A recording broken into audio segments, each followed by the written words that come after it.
नमस्कार। आज का वीडियो है आपका अपने प्राइम मिनिस्टर के बारे में।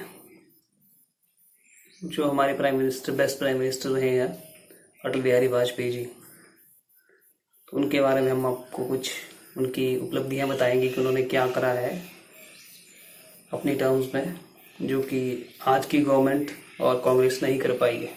यहाँ मैं राष्ट्रों की सत्ता और महत्ता के बारे में नहीं सोच रहा हूँ। आम आदमी की प्रतिष्ठा और प्रगति मेरे लिए कहीं अधिक महत्व रखती है। अंततः हमारी सफलताएं और असफलताएं केवल एक ही मापदंड से नापी जानी चाहिए कि क्या हम पूरे मानव समाज, वस्तुतः हर नर नारी और बालक के लिए न्याय और गरिमा की आश्वस्ति देने में प्रयत्नशील हैं। जब जब कभी आवश्यकता पड़ी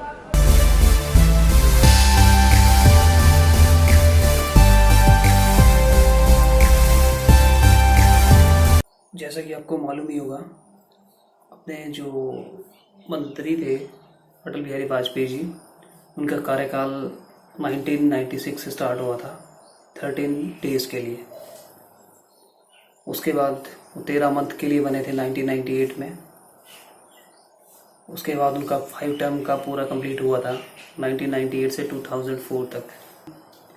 अगर आपको किसी प्राइम मिनिस्टर का पता करना है कि वो कच्चा काम कैसे करता है, तो उसका बेस्ट ये है कि वो बेसिक फंडामेंटल्स जो आपकी नीड्स होती हैं उन पे कैसे काम करता है।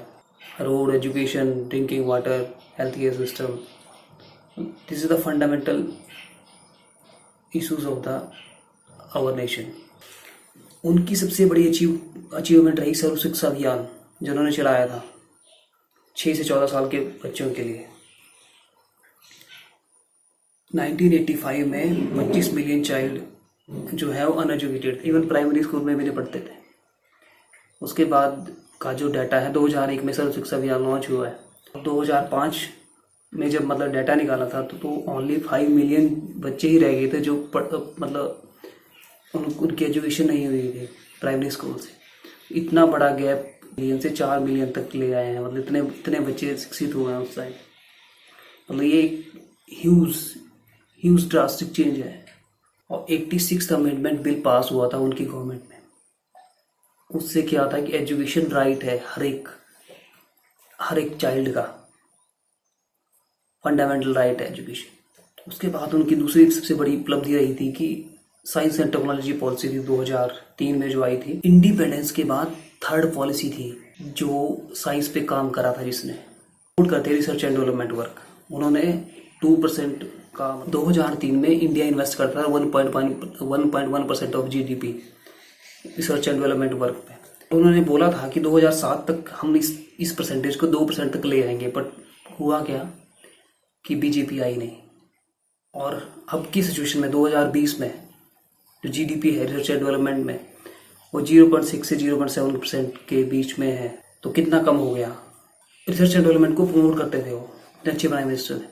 अगर आप और भी कंट्रीज का देखेंगे, डेवलप्ड कंट्रीज हैं, इजराइल है, साउथ कोरिया है, यूएसए है, उनका जीडीपी 2% से ऊपर ही है।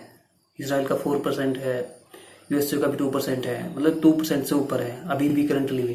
तो रिसर्च एंड डेवलपमेंट को काफ़ी प्रमोट करते हैं जो डेवलप्ड कंट्रीज है। तो इस पर उन्होंने काफ़ी काम करा है।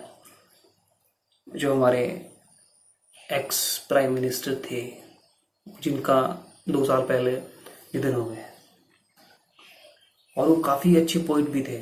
और चंद्रयान 1 का जो अप्रूवल है वो भी अटल बिहारी वाजपेयी जी ने दिया था, जबकि वो लॉन्च हुआ था 2008 में। चंद्रयान 1 जो लॉन्च हुआ था 2008 में, बट उसका अप्रूवल दिया था आपके अटल बिहारी वाजपेयी जी ने। इंडिया को डिक्लेयर करा गया था न्यूक्लियर स्टेट आफ्टर जो पोखरान में न्यूक्लियर टेस्ट होता उनके बाद। चंद्रयान 1 भी काफ़ी बड़ी अचीवमेंट थी इंडिया के लिए। अब बात करते हैं इकोनॉमी और इंफ्रास्ट्रक्चर के ऊपर। तो गोल्डन क्वाड्रिलेटरल हाईवे सबसे बड़ी अचीवमेंट थी। उसकी टोटल कॉस्ट 50,000 करोड़ थी। रोड्स की बात करें तो 1999 से 2004 तक 5 सालों में 15,000 किलोमीटर हाईवे बने हैं। कि कांग्रेस के टाइम 10 सालों में तो 5 सालों में 15,000 बन गए, और कांग्रेस के टाइम 10 सालों में 15,000 के लगभग बने हैं। तो जिस काम को अटल जी ने 5 सालों में कर दिया, उनको उस काम को कांग्रेस ने 10 सालों में करा हुआ है। और दिल्ली मेट्रो प्रोजेक्ट भी अटल जी के टाइम ही अप्रूव हुआ था। के टाइम उन्होंने स्टडी इकोनॉमिक ग्रोथ रखी है 6 to 8% की, जबकि जब उनका टर्म था तो काफ़ी सारी प्रॉब्लम्स आई थी। लाइक पार्लियामेंट अटैक हुआ था 1988, 1999 में, साइक्लोन्स आए थे 2001 में, मैसिव अर्थक्वेक आया था गुजरात में, वर्ल्ड ऑयल क्राइसिस भी आया था उस टाइम, और 9/11 अटैक भी हुआ था, कारगिल वॉर भी हुई थी। तो काफ़ी सारी प्रॉब्लम्स के बावजूद भी उन्होंने इकॉनमी नहीं गिरने दी, उन्होंने इकॉनमी स्टडी रखी। उनकी एक और सबसे बड़ी मैसिव अचीवमेंट ये भी थी कि उन्होंने अपना जो रिजर्व है, वो बड़ी अचीवमेंट रहती है किसी भी देश के लिए कि उसके पास काफ़ी सारा रिजर्व है, या आप किसी भी देश का लोन कभी भी माफ़ कर सकते हैं अगर आपके पास रिजर्व है। और उन्होंने प्राइवेटाइजेशन को काफ़ी बढ़ावा दिया।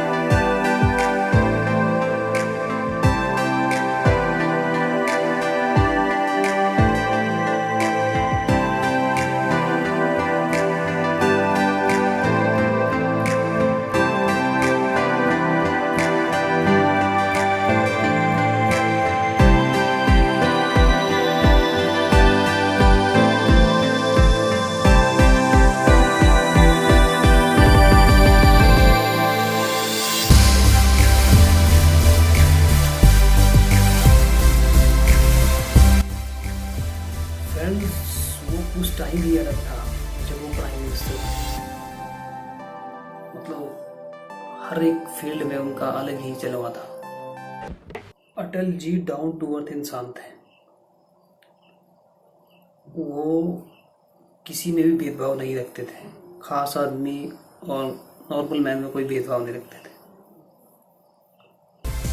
और अपने पॉलिटिशियन भी एक अनमोल रतन थे, एक अपना काफी सुलझा हुआ व्यक्ति। वैसे लड़ाई से समस्या हल नहीं होगी। पाकिस्तान के जनरल साहब को हमने आगरा आने की दावत दी। हमने कहा ताजमहल के किनारे बैठकर शायद ये ख्याल आ जाए कि हमको प्रेम के साथ रहना है, मिलकर रहना है, मगर वो भी पूरा नहीं हुआ। हम फिर दोस्ती का हाथ बढ़ाते हैं, मगर हाथ दोनों तरफ से बढ़ना चाहिए। In 45 hours, India conducted 3 underground nuclear tests in the Pokhran range. These tests conducted today were with a fission device, a low yield device, and a thermonuclear device. लेकिन परीक्षण के साथ हमने ये भी ऐलान किया कि हम परमाणु हथियारों का प्रयोग करने में पहल नहीं करेंगे। No first use. हमने ये भी कहा कि जिनके पास परमाणु शस्त्र नहीं है, हम उनके विरुद्ध उनका उपयोग नहीं करेंगे। किसी वजीर आजम का उन्होंने ग्राम सड़क योजना का शुभारंभ भी उनके टर्म में हुआ था, जो कि काफ़ी सक्सेसफुल रहा। सबसे बड़ी अचीवमेंट थी फॉरेन पॉलिसी को लेके, क्योंकि वो किसी भी देश को अपना दुश्मन देश नहीं मानते थे, वो सबके साथ मैत्रीपूर्ण संबंध रखते थे। अटल जी ने दिल्ली से लाहौर बस सर्विस चलाई थी पाकिस्तान,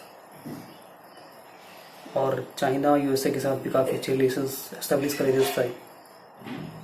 और बिल क्लिंटन उस टाइम इंडिया में आए थे, भी काफ़ी सालों के बाद कोई यूएसए का प्रेसिडेंट आया था इंडिया, कि वो अपनी नेबरिंग कंट्रीज है जितनी भी, उनके साथ मैत्रीपूर्ण संबंध रखते थे, जिसका उन्हें काफ़ी फायदा हुआ ट्रेड को लेके। पहला दौरा है, मुझे आपके बीच आकर बहुत खुशी हुई।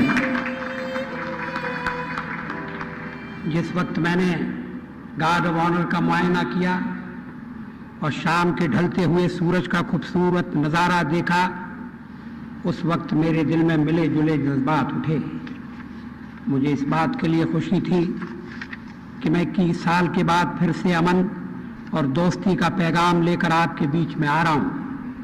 लेकिन अफसोस इसलिए था कि हमने इतना वक्त आपसी रंजिश और कड़वाहट में बिता दिया।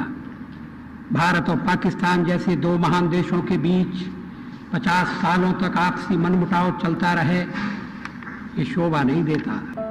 हिंदुस्तान से मैं एक ही संदेशा लाया हूं, हम एक ऐसा रास्ता बनाकर जाएं जिससे बेतवारी दूर हो, विरोध व आपसी मतभेद मिटे तथा पुख्ता अमन चैन कायम हो। दोस्त आता हूं बेनकाब चेहरे हैं, दाग बड़े गहरे हैं, टूटता तिलस्म आज सच से भय खाता हूं, गीत नहीं गाता हूं, गीत नहीं गाता हूं। लगी कुछ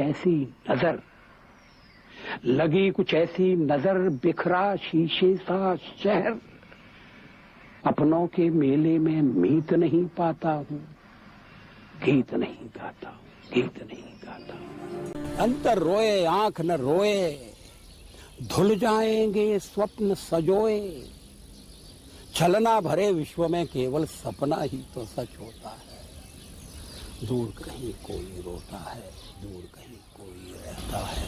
झुकेगा अगणित बलिदानों से अर्जित यह स्वतंत्रता, अगणित बलिदानों से अर्जित यह स्वतंत्रता, शिव स्वेद शोणित से सिंचित यह स्वतंत्रता, त्याग तेज तप बल से रक्षित यह स्वतंत्रता, दुखी मनुजता के हित अर्पित यह स्वतंत्रता। इसे मिटाने की साजिश करने वालों से कह दो चिनगारी का खेल बुरा होता है। इसे मिटाने की साजिश करने वालों से कह दो चिनगारी का खेल बुरा होता है। औरों के घर आग लगाने का जो सपना वह अपने ही घर में सदा खड़ा हो। बाधाएं आती हैं, आए, गिरे प्रलय की घोर घटाएं, पांवों के नीचे अंगारे, सर पर बरसे यदि ज्वालाएं, निज हाथों से हंसते हंसते आग लगाकर चलना होगा, कदम मिलाकर चलना होगा। हास्य रुदन में तूफानों में, ये शब्दावली पर ध्यान दिए, हास्य रुदन में तूफानों में, अमर असंख्यक बलिदानों में, उद्यानों में, वीरानों में, अपमानों में, सम्मानों में, उन्नत मस्तक उभरा सीना, पीड़ाओं में पलना होगा, कदम मिलाकर चलना होगा। अंधियारे में, उजियारे में, अंधकार में, कलकछार में, बीच धार में, घोर घड़ा में, भूत प्यार में, क्षणिक जीत में, दीर्घहार में, जीवन के शत शत आकर्षक अरमानों को दलना होगा, कदम मिलाकर चलना होगा।